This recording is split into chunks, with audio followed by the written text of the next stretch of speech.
Louder!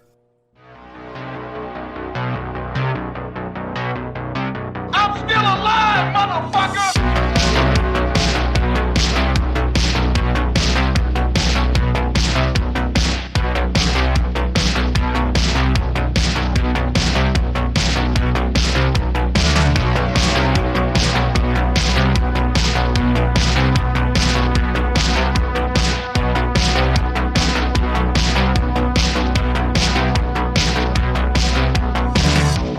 Welcome back to Lights, Camera, Exploitation, your guide to exploitive cinema. This is the pod boss, TJ Bowser, and joining me as always is my doppelganger, Kangabanger from Down Under, Mr. Brody Kane. Well, hello there. And of course, Mr. Slick Nick. Welcome back, everyone. And our guest for today's episode, Big Johnny D from the Gore and More podcast. How's it going, everybody? We have a doozy of an episode for you today. But first, you know what time it is. It's time for your slice of life. Brody, what have you been up to since we talked to them last? Oh, like I used to say all the fucking time, I have been working a lot trying to save my mother flipping pennies up.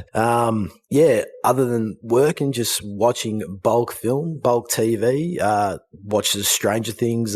They dropped their final 2 episodes for season 4, and fuck me, that shit was pretty fucking, it was fantastic, actually. It was a bit of a tearjerker in the end. It got me. I usually don't fucking tear up, but yeah, that shit got me pretty hard. The Boys dropped their, latest episode yesterday, and fuck me. It's not as good as episode 6, but yeah, it's definitely intense. I'm loving everything that they're putting out at the moment. It's fantastic content. 6 was Herogasm, right? Yeah, okay. That shit. Yeah.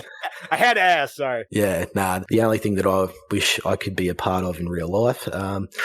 And yeah, unfortunately, but other than that, just watching bulk film, watch this fantastic film. It was good to go back and revisit this bad boy. Yes. My Vincin purchases have actually shipped, so I can't wait to get those motherfuckers in my hands. Other than that, not much. What about you, Slick Nick? Well, same as always. Working a lot as well. Been pretty busy past couple weeks, at least since we did the bonus episode. So not a lot has changed since then. Still working with the other Beto boys on some upcoming content. See if we're gonna put some stuff out here pretty soon as well. I unfortunately have not really had time much to watch like Stranger Things and The Boys and all that. So as soon as The Boys season is done, I'm probably going to end up binging it. I got a 3-day weekend for the holiday, so I might actually do that this weekend. But yeah, no, I mean, other than that, I finally got Elden Ring, so I've been playing that. That's basically been about it. There you go. Nice. That's fucking good, man. It's fun. So I've been playing that with Aaron, fellow Beetle Bro as well. Johnny, what have you been up to? Well, first and foremost, let me just say thank you guys for having me on the show. It's awesome honor. I've been doing Gore more, obviously. So we just did last episode, which was favorite of my personal one, because we did a Sasquatch episode. Brody, I know you enjoyed it. Scoobs did not, but you guys can catch that shit if you want, if you're interested. But no, other than that, man, just been doing the daily fucking grind. Unfortunately, we were planning a big party this weekend, and then we just kind of had to put the kibosh on it because my parents ended up getting COVID, and they've had my daughter for almost 4 out of the 5 days this last week. So we were like, oh, shit, she's good, but we're just being precautionary. So we're like, all right, guys, sorry. Like, maybe we'll have our tentative rain date for next weekend if everything hopefully fucking goes well. But they're good. They're not too bad. They just kind of took them out for one day. So I was like, all right, cool. So enjoyed the nice day with daughter. Just fucking chilled in the pool, and then did the pretty much the dad thing of cutting the grass and all that bullshit.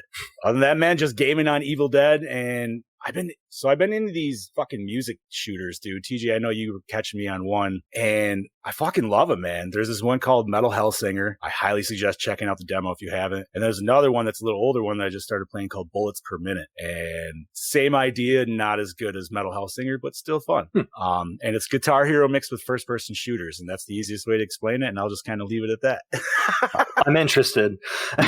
You have my attention. Yep, just nice little cell spit, or little spiel, and there you go. But boss man, how have you been, sir? Well, I've been busy as a motherfucker. I'll tell you what, I've been doing a lot of stuff with my comic book. We are on the home stretch with that. Been watching a fuck ton of films. Got my Vinegar Syndrome order in yesterday, and that was fucking cool. That was my halfway to Black Friday sale order. Still waiting for my Partners Only sale, but I won't get into that on this podcast. Oh no. But, not too long ago, Chad from the Gore and More podcast and my other friend Andrew went to the local comic shop, and we picked up a fuck ton of comics during a sale day, and I expanded my comic book collection immensely, and it's been a joy to read through all the Caliber comics from the 90s. Some of them are good, some of them are pretty full on. I'll tell you what, some graphic stuff in there. But yeah, I've pretty much enjoyed the ones that I've read so far. They're very interesting. But just kind of keeping very busy. Launched a couple new shows on Project Louder. We just launched a show called the NXT Evolution, and it's already charting in the United States. Super fucking successful. Super proud of those boys, and I can't wait to see how good that show's going to do in the future. But what I'm super excited for is the return of Lights, Camera, Exploitation, your favorite podcast, and we have a doozy of a season opener with this week's film, and that is Turbo Kid from 2015.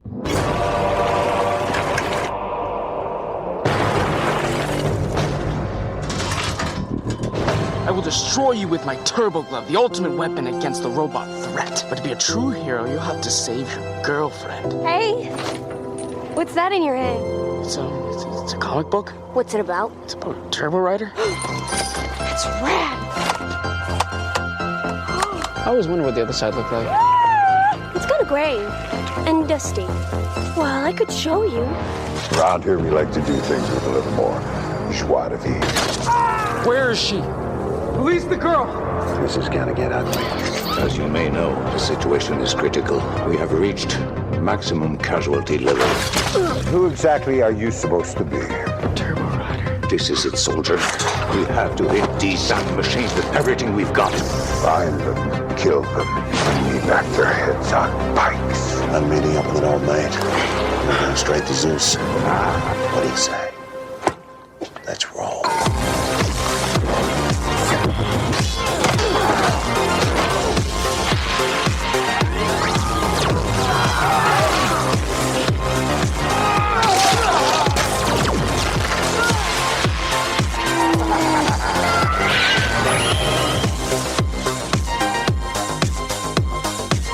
The fate of our future is in your hand.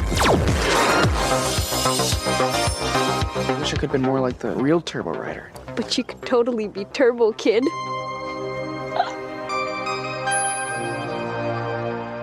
And that is from director-writer Francois Simonard, Anouk Wissel, and Hyun Kar Wissel, who also did Summer of 84 from 2018. Brody. Woohoo! Yeah, doozy. Cinematographer Jean-Philippe Bernier, who also did Summer of 84 in 2018, The Cleansing Hour in 2019, Dinner in America in 2020, and The Exchange in 2021. Music, Jean-Philippe Bernier and Jean-Nicolas Lupe. Production design, Sylvain Lemaitre, who did Lemonade in 2018, The Lodge in 2019, and Young Juliet in 2019. Costume design by Eric Poirier, who did War Witch in 2012, Night Song in 2016, Beans in 2020, and Bootlegger in 2021. Editing by Lou Haig, who did Hunt for the Wilder People in 2016, and Guns Akimbo in 2019. Special makeup effects artist Eric Fiveridge, who worked on Night of the Demons 3 in 1997, Island of the Dead in 2000, Borderline in 2008, and Noah in 2014. Budget. It's a motherfucking Aunt Timpson film, so we can't find nothing on it.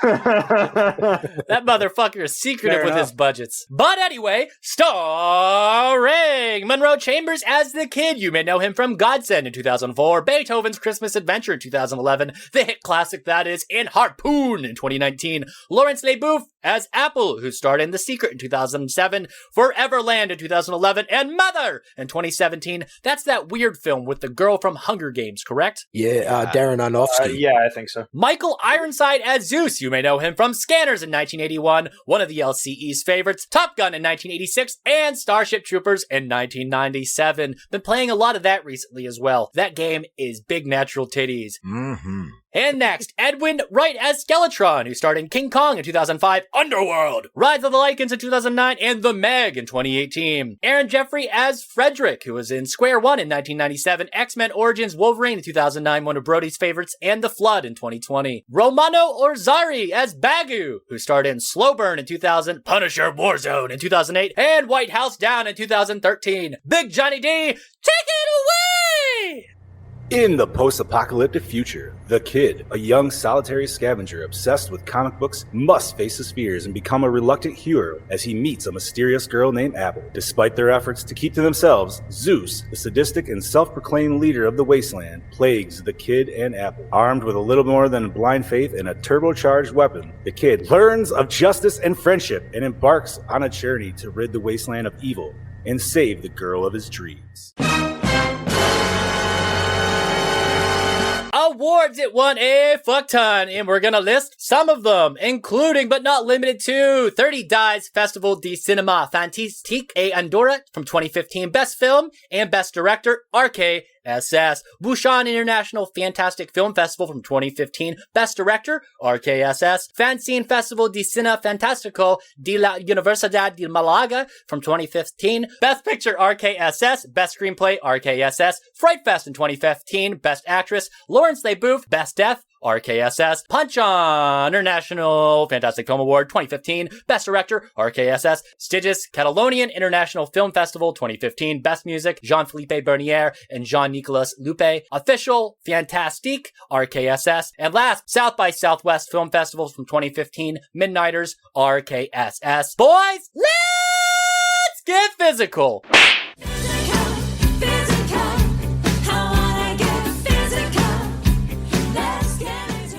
Okay, so this week's release is from Epic Pictures, and it runs 93 minutes, and it's from 2015, unrated. And it features an audio DTS master, 5.1 subtitles, English, French, Spanish, aspect ratio of a 235:1, Blood Wasteland, The Making of Turbo Kid, Festival Q&As, Biff Stitches in Edinburgh, audio commentary with RKSS, mini doc from the set, T is for Turbo, the short that this all started from, gallery, costume design sketches, stills, fan art, and the rider booklet. 2K Blu-ray, Region A locked, and is available online in various places.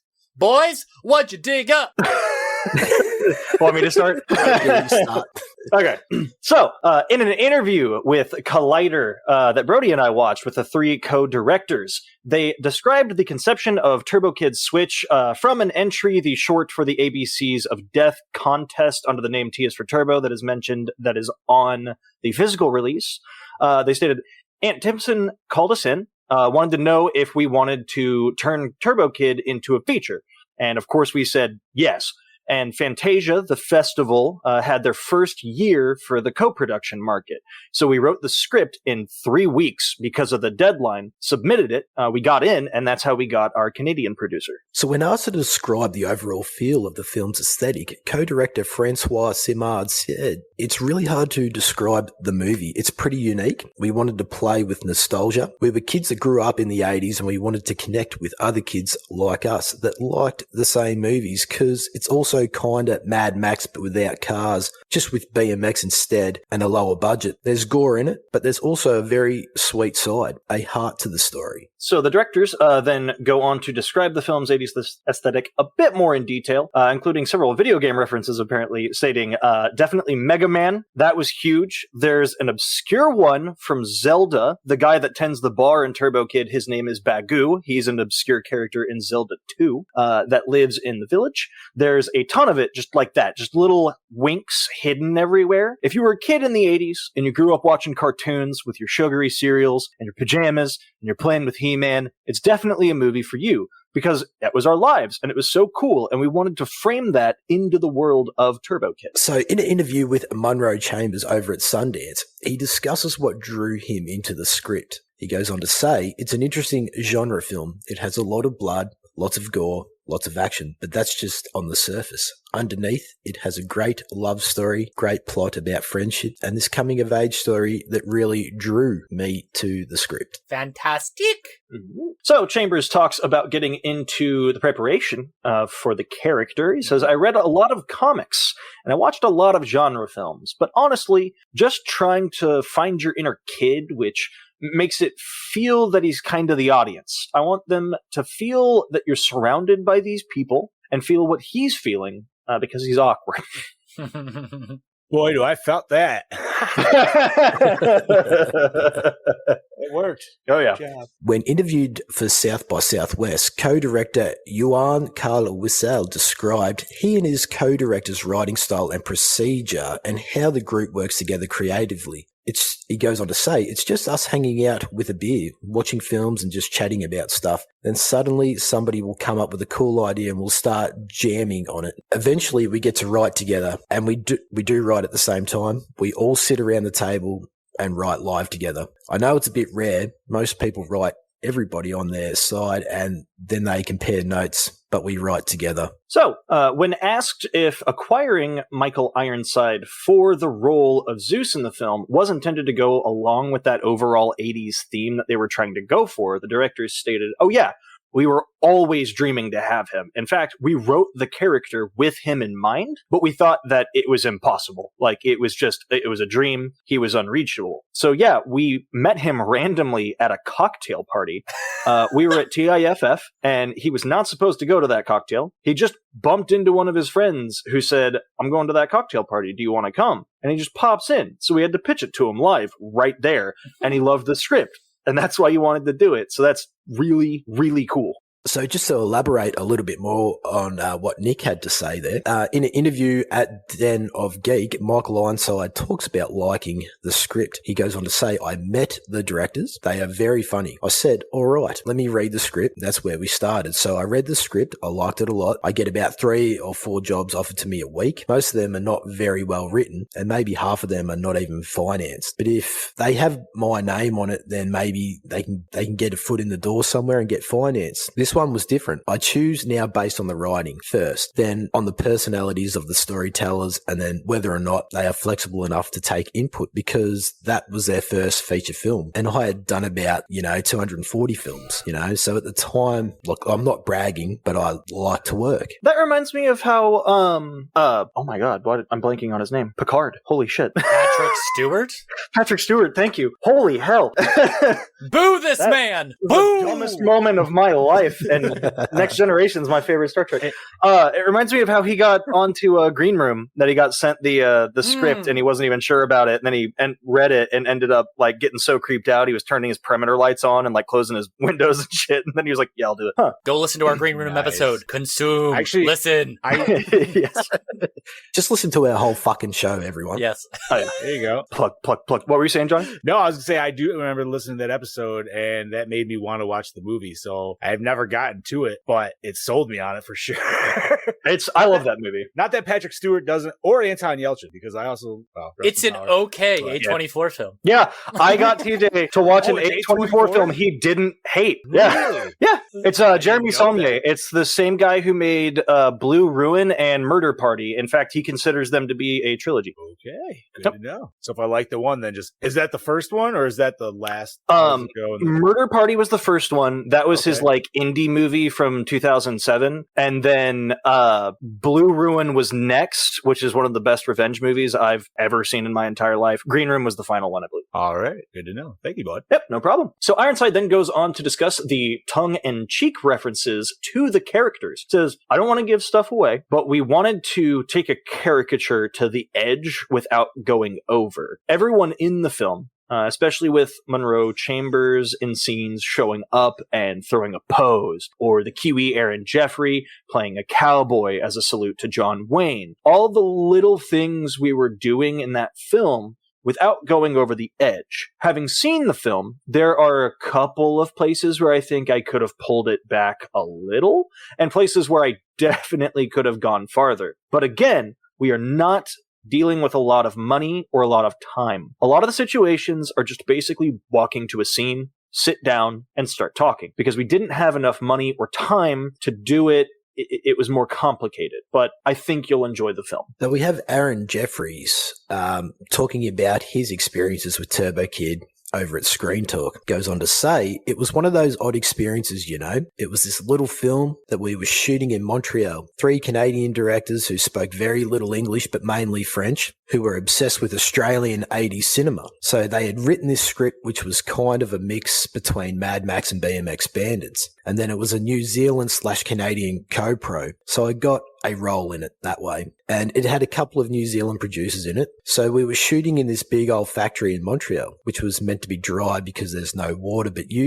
But unusually, with climate change, it was still freezing and snowing. I remember working in this pool, and it was a minus 20 degrees day. However, it was one of those beautiful but different experiences as an actor. So we have actress Laurence LeBoeuf talking about working on Turbo Kid with Yell Magazine. She says, I loved it. It's so different from anything I've ever done, and it was very impressive to see these special effects guys go at it and work their magic. We don't have $200 million to do this movie, so they have to be resourceful in what they use and what they do. It was nice to see them work, so it's quite surreal to do a movie like this. You know, then suddenly blood is everywhere, it splatters way too much, and it's just like, wow. But what was more fantastic about it, I thought, was watching the directors watch it on their screen and just go crazy bananas over it. Like, so excited they couldn't believe it. Hell yeah! It'd be a fun ass movie to shoot. Oh yeah. Oh my god. I mean, as you guys know, dude, I love making the props and shit, dude. So like knowing that they did this shit on the budget, especially a gnome stick, right? Which, okay, so I have to ask, and maybe you guys, was that a nod a little bit to the whole "This is my boomstick" from? Yeah. Well, we'll talk about that later. He was an Kiwi Ash Williams. He was that. Yeah. Anyway, keep going. We'll talk about that later. Kiwi. So my future wife, Miss LeBeouf, describes her style of acting and how she tried to portray Apple's character. She goes on to say, I'm not a very big preparation kind of gal. I go a lot with instinct and with stuff that happens in the moment. Say when you're in costume and with the decor. On set, with your other partners, and all of a sudden this is where you actually live it, and a lot of things happen on set. I mean, obviously for this character, she has something special. We'll discover about her, and that's why the physical things were kind of important. Figuring out how she was going to move and how she was going to behave, and it was important to not go too over the top. It's already over the top, but to go too much, that's like, okay, yeah, no, we're off. Yeah, it was interesting to see her do a role like this. I think the thing she's most known for in the US is a show called Transplant. It's like a medical procedural drama. Almost like a reverse Bishop, where Bishop plays cold and controlled. She's the opposite. I can see that. Yeah. Yeah. She's over the top and nonstop. But it's great. But that's just like a completely different way to play a robot. Yeah. Well, and that's the thing, too, with her being specifically a friendship model, too, I think, Anna. But we'll get into that. Anyway, finally, we have, when asked about what it was like to work with Mr. Ironside, LeBeouf states he's got about 200 movies under his wing. I mean, you can't get more experienced than that. And he kind of, I think, took me and Monroe under his wing a little bit. And he was sort of like a mentor a little bit. And he was really nice to it was nice to have him around. And for the directors, too, you know, they love him so much, and they got him for their movie, and he was great to them. He was very creative as well. Fuck, I love her so much. When she says partners in that interview, she's actually playing up like Asya. I didn't even think of that. I'm just kidding. She's not banging everyone. Your future wife. Sorry, Monroe. Well, boys, let's talk about it!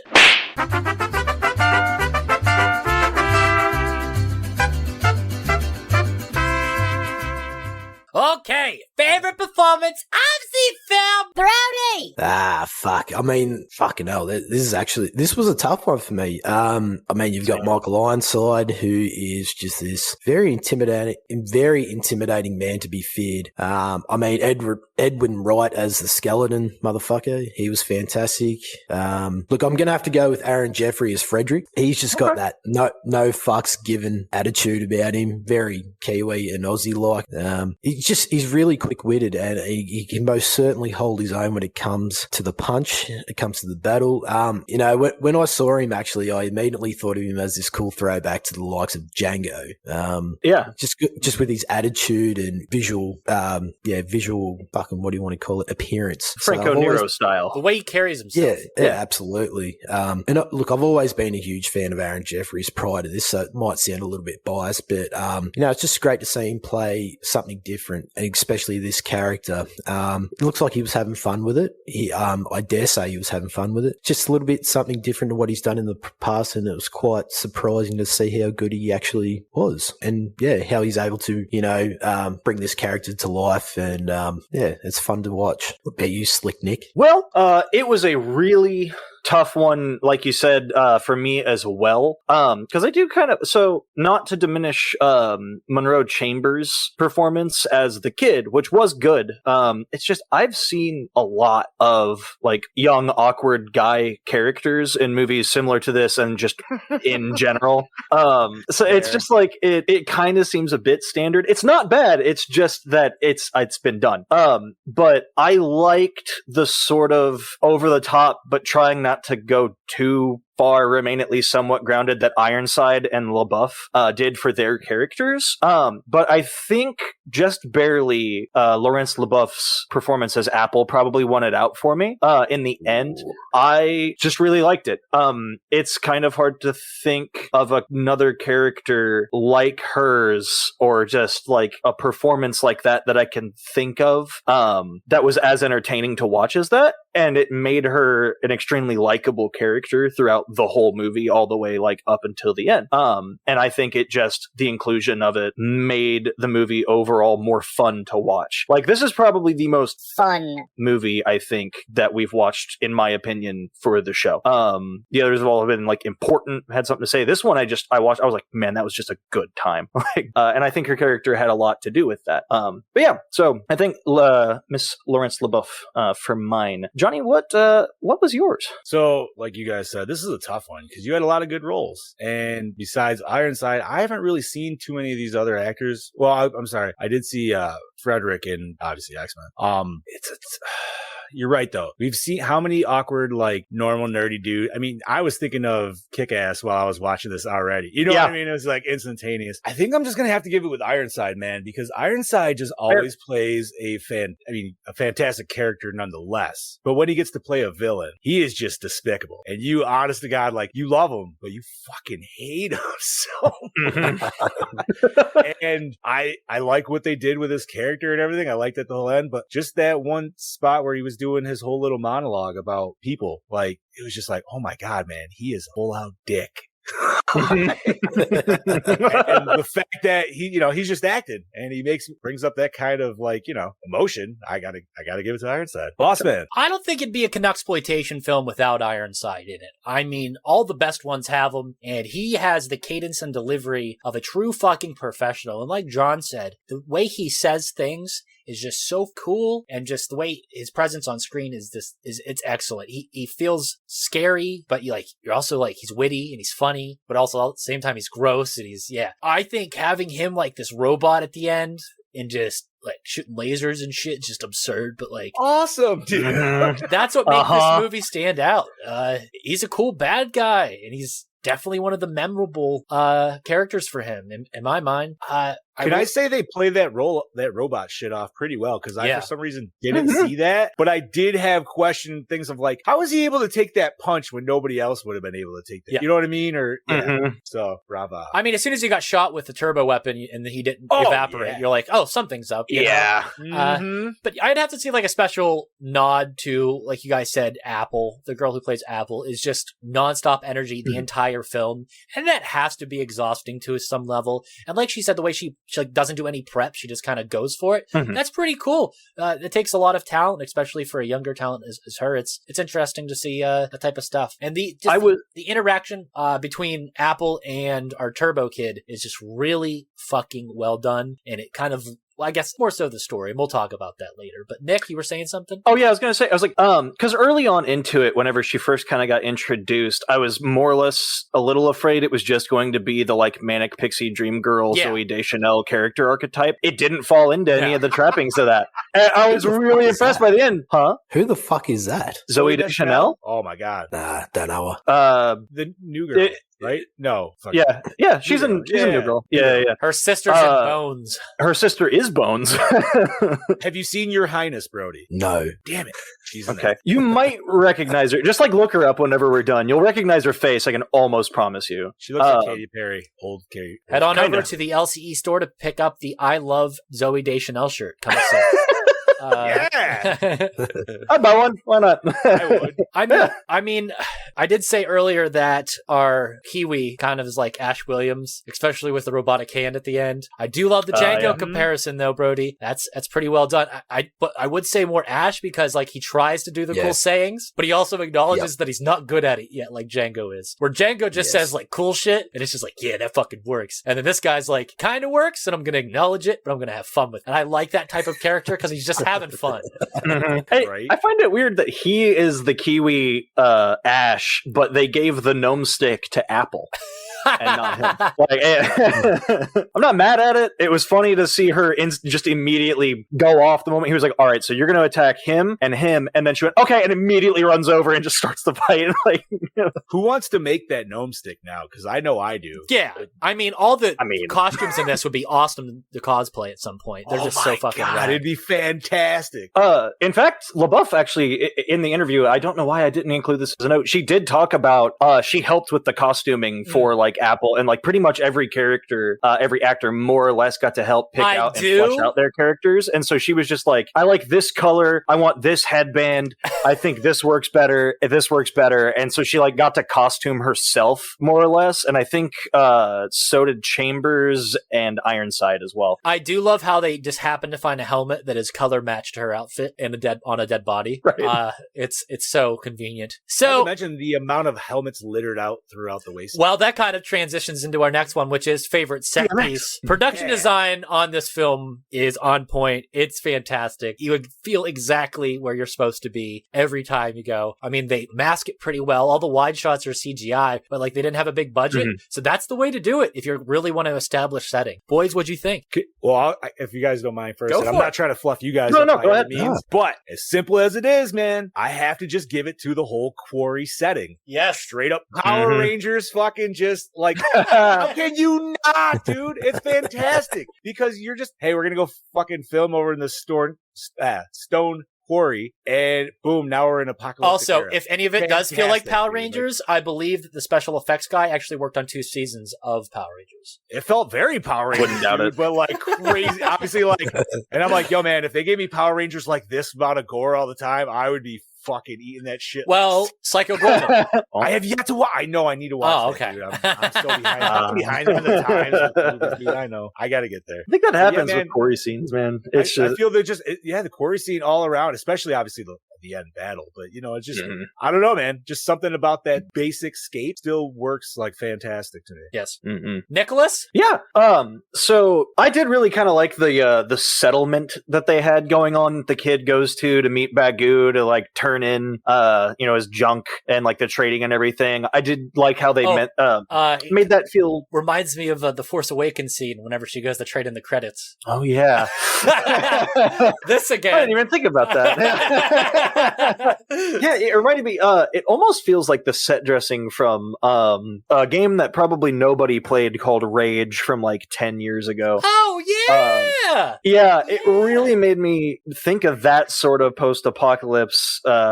Slightly was Rage was the one that was the crazy new engine, dude, right? Yeah, and it had the pig thing, right? The pig thing on the cover. All I remember is like that shit made a lot of people like sick just from motion sickness because the engine was so good. Like it was so. What the hell was? So. I think I know what you're talking about. if I remember correctly, and shit. I don't think that was it because I remember the enemies would. Sorry, maybe the enemies would park. Yeah, I think that From happened id a lot Software in Bethesda. Yeah. Did it have John Goodman in it? I don't know why. For some reason, I was about to say, I was like, I'm pretty sure John Goodman was a voice in it, and he was the only like famous person id managed to get for it. But like that, just sort of everything is cobbled together with sheet metal, and everything's dirty and dusty and dry. Does it have mutants in it? Yeah. Okay. Yeah. And you play as someone. You like wake up out of these arcs or whatever. John You're Goodman voices somebody in it. That's what I thought. Yeah.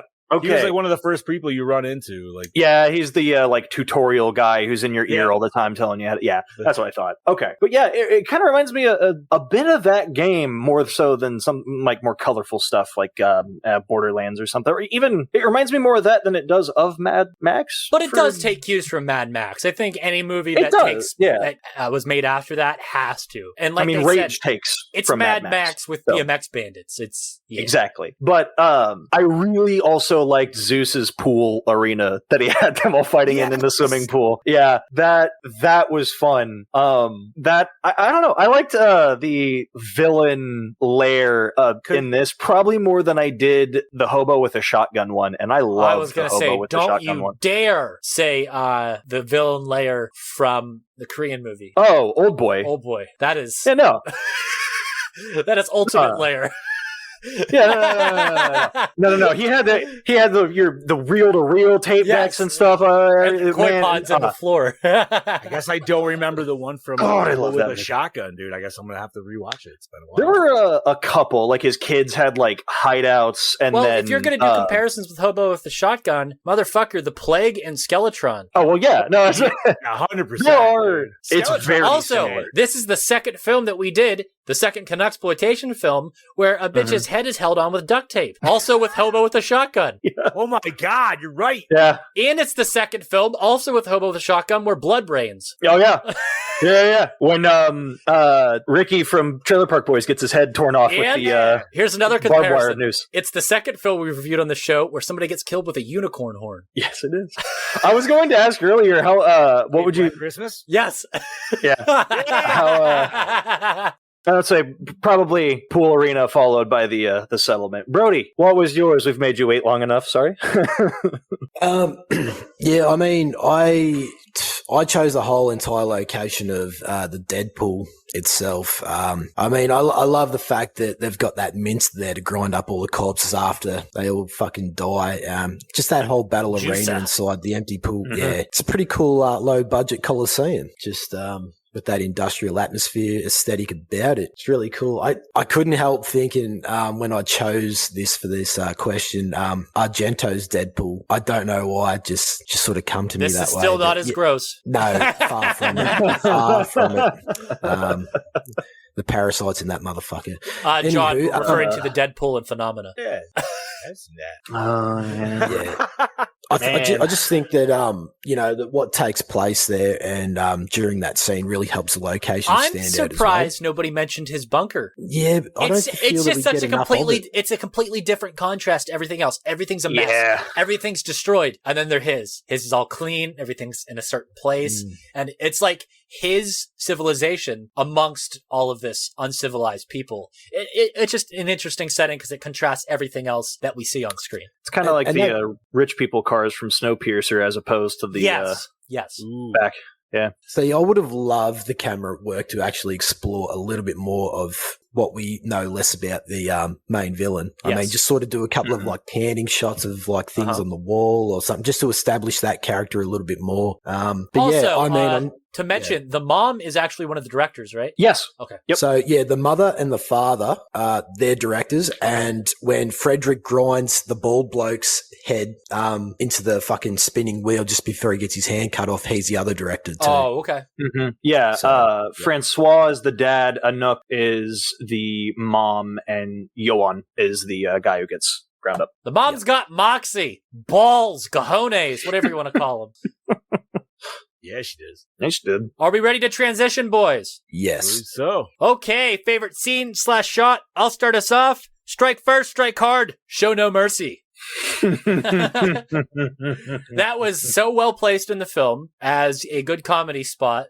It broke up some of the harshness, and the fact that it came up again later and lended itself to a very brutal spot where he cuts the dude's fucking head in half, cuts his throat, and his head goes the whole way back, and then he kicks him in the nuts like he would even feel it.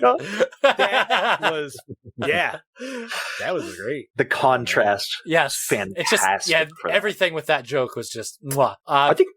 Nick? I was about to say, I think this is listed as a comedy. Yeah? I think whenever I went to look it up, Turbo Kid was listed as a comedy action movie. Yeah. Yep. Well, I mean, dude, it's pretty humorous all the way through. Like, as dark as it gets, they always sprinkle in some nuggets that just chuckle at. Bagoo getting tortured to death, and he looks down and his intestines are attached to the back. He's like, oh, well, that... I love his reasoning. Well, that's not good. We spent all this time setting it up. We're not going to waste it. I feel the same way. Yeah. Oh, yeah. No, him looking down and seeing that, and he's like, okay, they're at the graveyard, man. It reminded me of the first Deadpool movie when TJ Miller's character is getting interrogated. They haven't even touched him yet. And he's just like, I'll tell you whatever you want. I don't do pain. I don't do pain. Just don't touch me. I'll tell you where they are. Brody, what you got, buddy? Yeah. All these questions are so hard with this film for me because I just love everything about it. Feel that. I mean, any fight scene really, because of the over top and creative violence, I guess. It's really fun to see those directors flex their creative muscles with each death scene. And I mean, it's so fucking hard to choose one. Look, I'll just say I think any scene with Frederick or Turbo Kid and Apple, just how much I like these characters to interact with each other.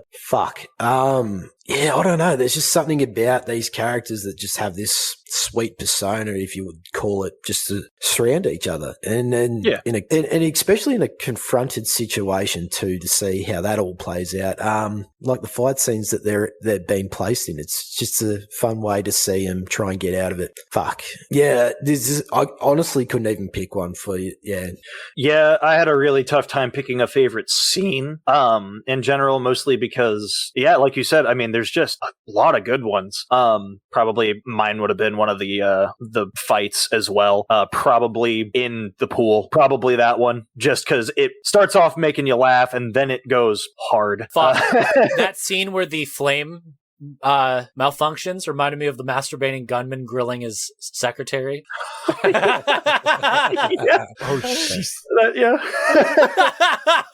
That was good.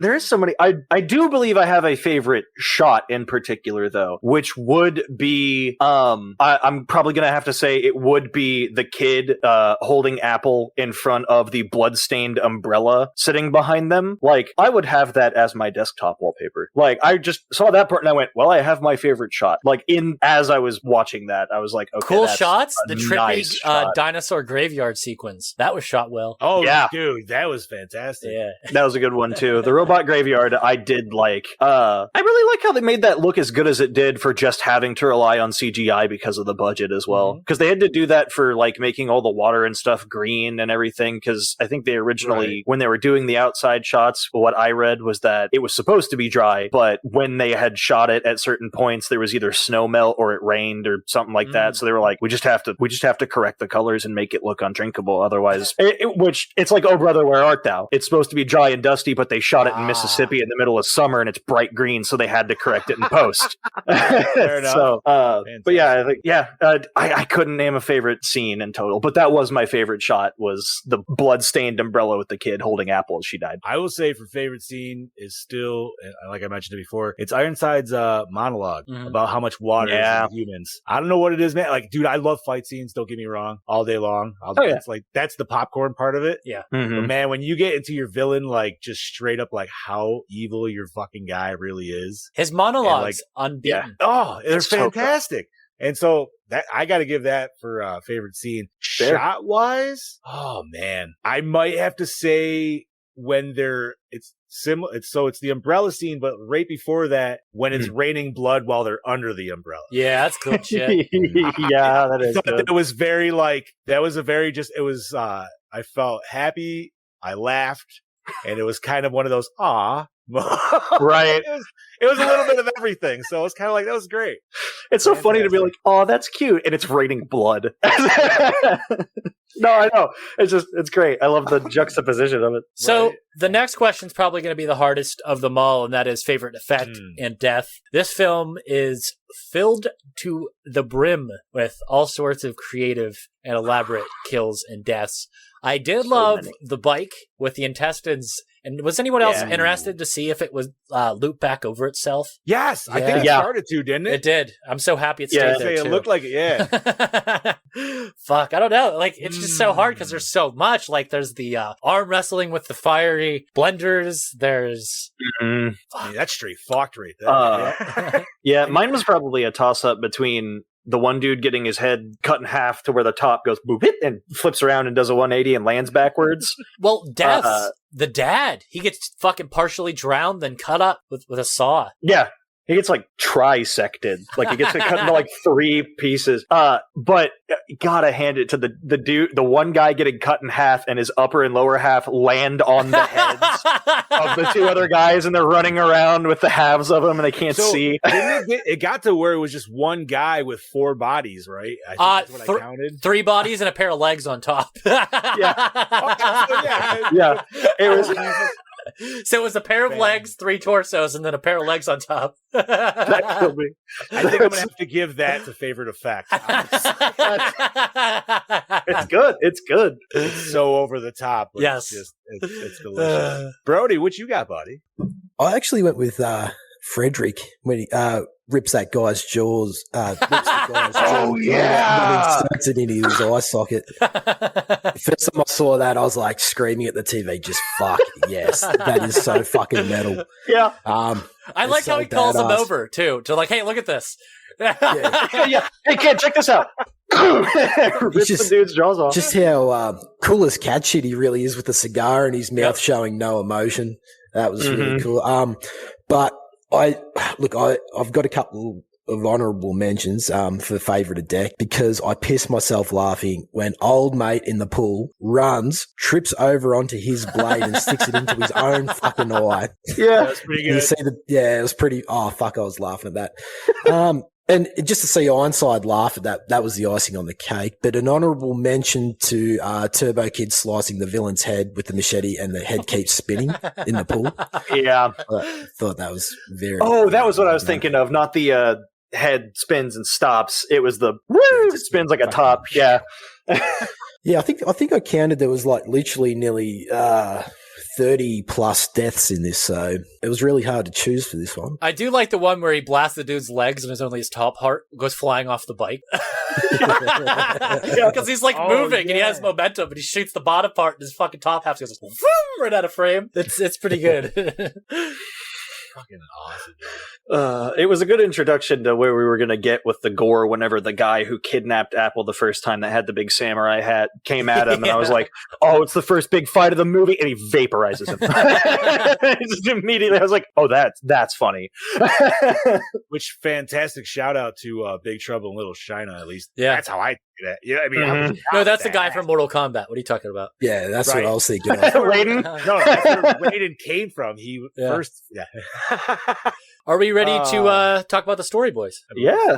Yes. Okay. So this story is very well done, and it's emotional as fuck. Brings a little tear to your eye at the end. The friendship and the relationship between Apple and Turbo Kid that we mentioned earlier is just so well done. And the way that they tell this story, and the way that it goes back and forth, tense moment, comedy bit, tense moment, comedy bit, just works so fucking well. Anybody want to elaborate? Yeah. I mean, I definitely agree with like the heart kind of aspect to it that the actors were talking about as well, and the interview bits that we found that they were like, there's heart to the movie as well. It's not just nonstop action for the sake of nonstop action. I mean, it somewhat is, but there's purpose behind all of it. Yes. I do like movies that don't dump a ton of exposition onto you. Like, we get, here's what the world is. This is an alternate 1997. No, we will not tell you what caused the apocalypse so much. Like, we'll hint at it. There's no water left, and there are robots. I thought it was just acid rain. I thought that's what it said in the beginning. Well, no, you said like there's acid rain that goes over everything. I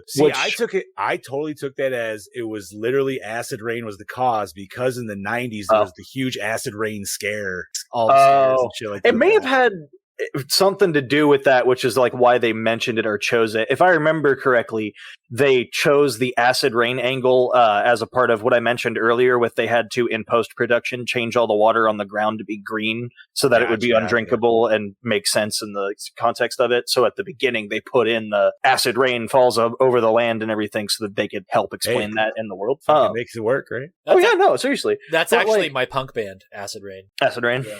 That's a good punk band name. Yeah.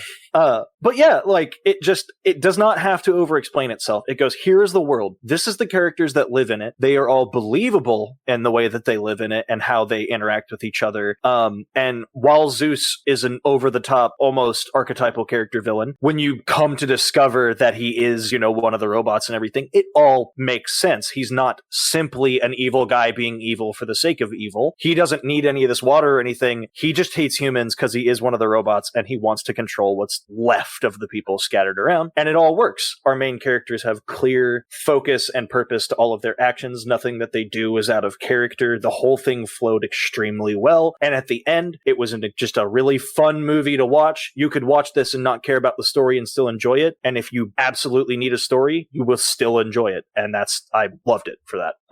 But yeah, Brody? Yeah,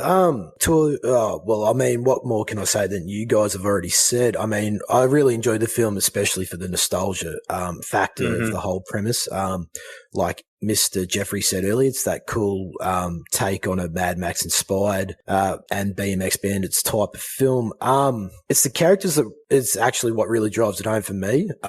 Me and my character development, I love it. What they're able to achieve with these characters and breaking down, especially with the romance surrounded by that dystopian atmosphere, in saying that the story itself is, just structured very basic throughout the 3 acts of the film, but it's just this cool love letter to the 80s and 90s, obviously. Just our childhood with the genre of films that we grew up with, I guess. And it's just a feel-good film that works extremely well for the genre. What these directors were able to achieve with a budget small budget like this, it's quite amazing to see unfold. I really love the story. I think it's great. I only just want a sequel now. So there's one in the works. Yep. Yeah. Oh, is there? Really? Yeah, right. Yeah. Oh shit! We should be getting a sequel, and I cannot wait. Actually, didn't they? They're in talks of releasing a video game as well. That would be fantastic. A Turbo Kid little video hint, game. one of our films for later in the season is a spin-off of this film. So, okay, video game wise, would you set it up like Mega Man? Because I would. It is a BMX-powered pixel art Metroidvania gorefest based on the film of the same name. The release date is to be determined, but I'm looking at the thing on Steam. What's it coming out? Oh, it's on Steam? To be determined. It's TBD for the release date, but yeah, it's a pixel art platformer. So yeah, that makes sense. That's awesome. Thank you guys for letting me know about that, because that is awesome. Yeah, I'll probably be checking that out too whenever it comes up. John, thoughts on story? I mean, you guys honestly hit all the points. The story is great. It has everything. It's got amazing fight scenes. It's got great characters. And, nobody's flat.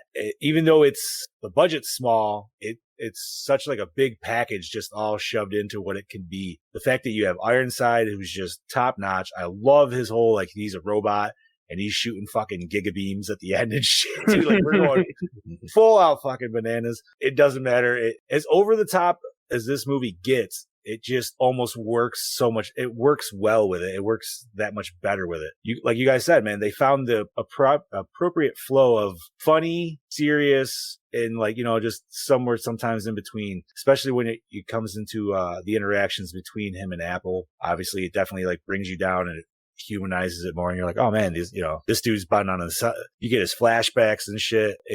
But then it just goes back to the over the top gore, and it's just it's amazing how it can bring you in and out within seconds too. There could be a fight scene, and I can't remember exactly if it was in the pool one or it was towards the end one, but there was one moment where you were just like, oh damn, and then you were just like, oh shit, and then it was ridiculous. I think it was when the body tower started piling up. Yeah. So all in all, man, this movie is, I loved the story. I loved everything about it. I loved the video game-esque about it. I loved the 80s, 90s blend. I felt truly at home in there. So the fact that I just found out we got a sequel, man, I am overly ecstatic about. So we should. I looked at it. I saw the last article I was able to find was from February of 2020 that said the Turbo Kid sequel should still be in the works. So maybe there's some question to it, unfortunately. But I think the directors, whenever we were looking at the research and everything, seemed still hopeful and determined to do it. And now that they have another movie under their belt, it might be a bit easier too. Hey man, maybe the LCE boys will be able to help that push. So, impact and takeaways. Boys, this film, especially for 2015, it came around a time where indie films really started to show their worth and kind of there'd be a resurgence to show like, hey, we can make quality films with not a bigger budget. And this is how good it can be. This is a prime example of that, especially for the time period it was made. I love to see that canuxploitation's making a comeback, and a strong one at that. They definitely have their own sort of flavor where we get this mix of comedy and a real sense of danger in this film. And I think it's also similar to the films like Hobo with a Shotgun or Come to Daddy, where, like I said, the mix of comedy and a serious sense of danger. It's cool, and I want to see more stuff like this get made, more stuff like this come out. It's awesome. I want to see a sequel. I want to see more stuff like this. I want to see more from RKSS. I love Summer of '84. I love this film. Not much more I can say. Brody? Fuck, man, you hit the nail on the head there. I have nothing but respect and a lot of time for these directors to what they're able to achieve. I really love the direction that the directors were able to take this film in. That nostalgic throwback, like I said before, to the 90s. And that in itself is something a little bit different because we're always talking about the 80s. Mm-hmm. It's cool to see him bring it to the 90s that we grew up in. So, it was really cool to see it land in that time period. Like you, I want a fucking sequel bad, pronto, ASAP. And like I just mentioned, the prequel to this film is great. If you want more of this, go suss that out. But yeah, I love, me and my synth wave. That was another thing that I really enjoyed about this was that they were able to bring that new retro wave, synth wave music to this. So beat me to it. I was 100% going to bring up how good the soundtrack to this movie was. Yeah, that's probably the biggest thing that I should have mentioned earlier. Yeah, that helps inspire this the film. The soundtrack is fantastic. Really good. Yeah, it's I went to a synthwave concert not too long ago, actually.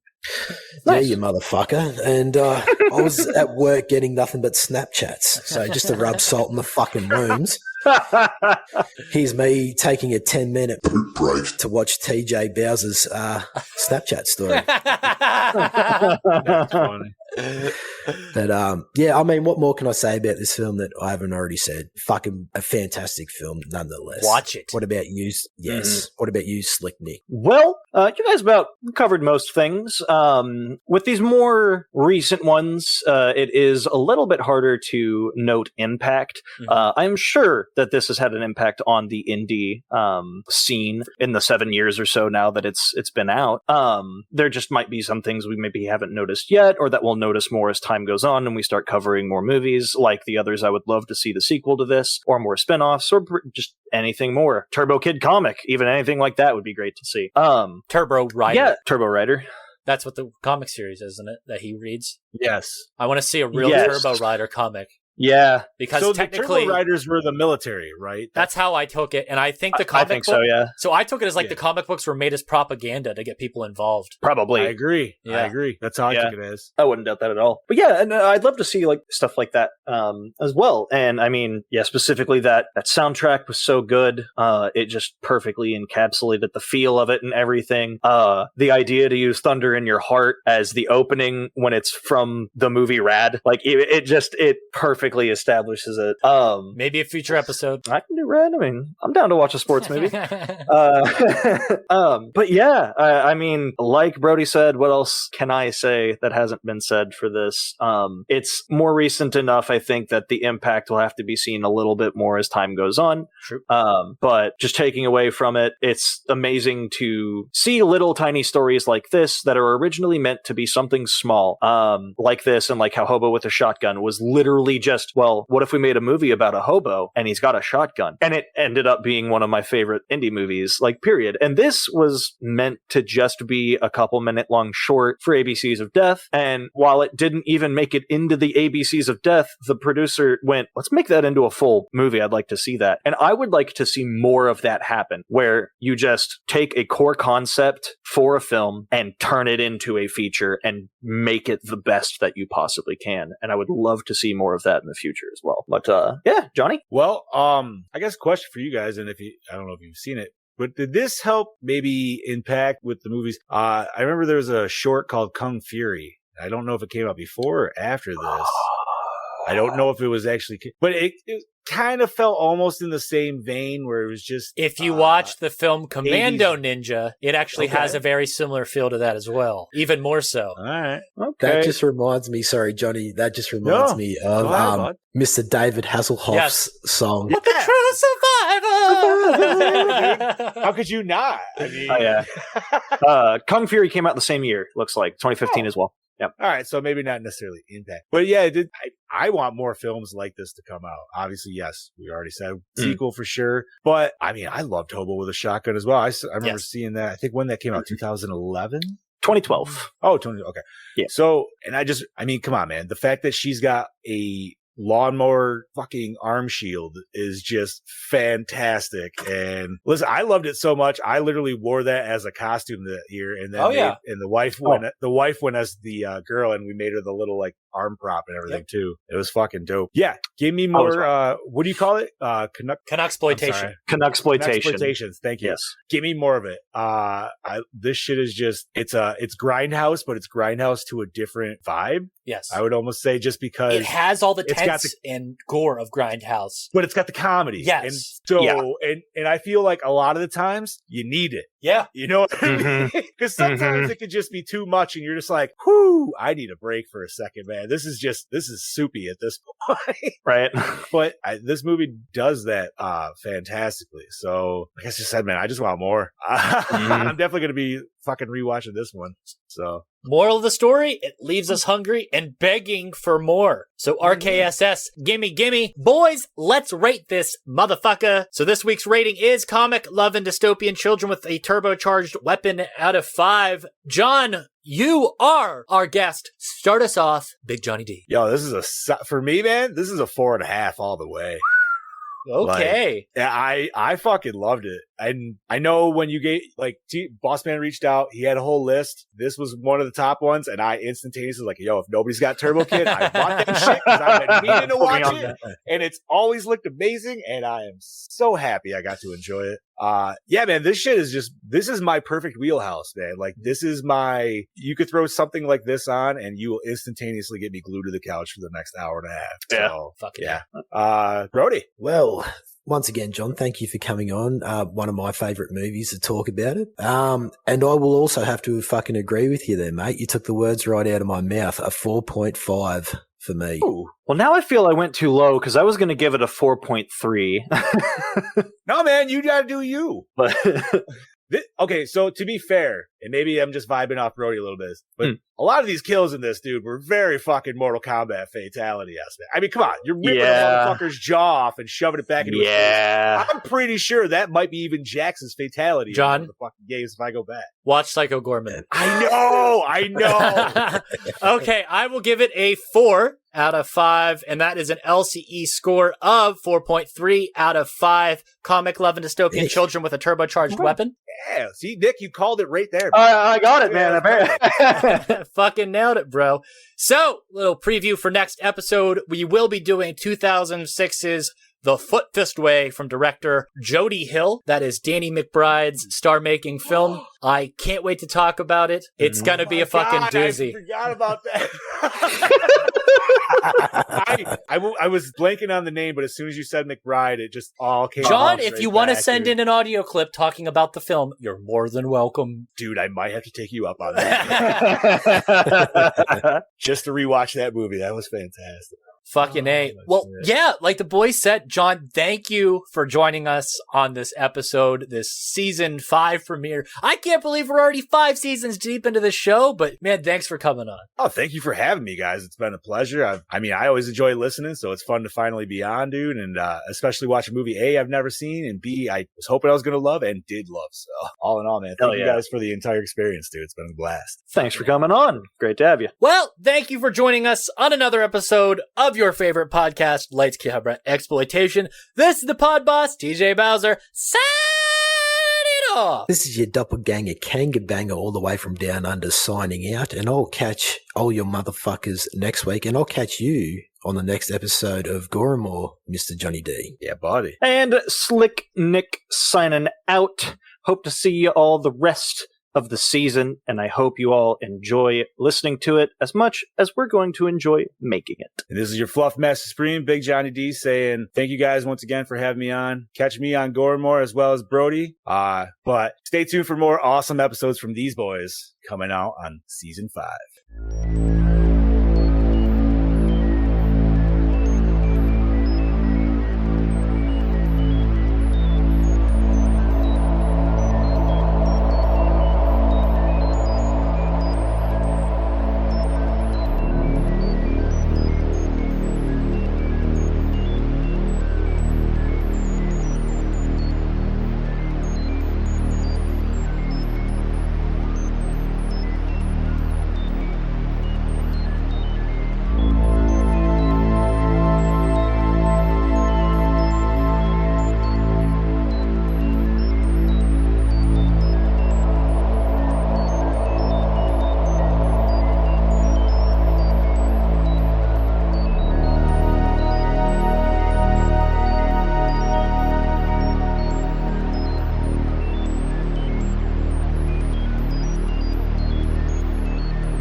could get Turbo Kid 2 made with this episode. Well, holy shit. Commando Ninja's in the same universe. Where would Okay. Ooh. Oh, that's the spinoff. Yeah, okay. Where would you want to see this go as a sequel? That is an interesting question. I did like that it kind of left off with the kid and Frederick seemingly teaming up to head out into the rest of the wasteland together. Yeah, the continuing adventures of Turbo Kid and Frederick. That'd be interesting. Or maybe even see Apple return some way, seeing that we saw that little glimmer at the end. But maybe just leave Apple the way it is and leave that story for like the first film and just kind of tell more of the stories with him. Maybe have him find a dog. That'd be cool. Yeah, I think it would... Mad Max. It might take some of the weight away if she was just brought back. Like, I don't know. Some of the meaningfulness in her death at the end of the movie, I think, might get a little diminished if they just... Well, if she rocks up like Obi-Wan, is what I'm saying. Like, she's used like Obi-Wan, where she's like the voice of reason. Because she said, I'm like always watching you. And like at the end, we see that little flash in the sky and you get a little, oh, yeah. Okay. Well, yeah. Okay. I can still see that working. I don't know. This film has some mysticism to it. So if you want a little bit more Apple for your day, head over to La Matos, the band, who composed this film and used their song as a recurring theme throughout the film. The directors actually filmed that music video that stars Apple and it's a prequel to Turbo Kid. Oh, nice. It's really cool.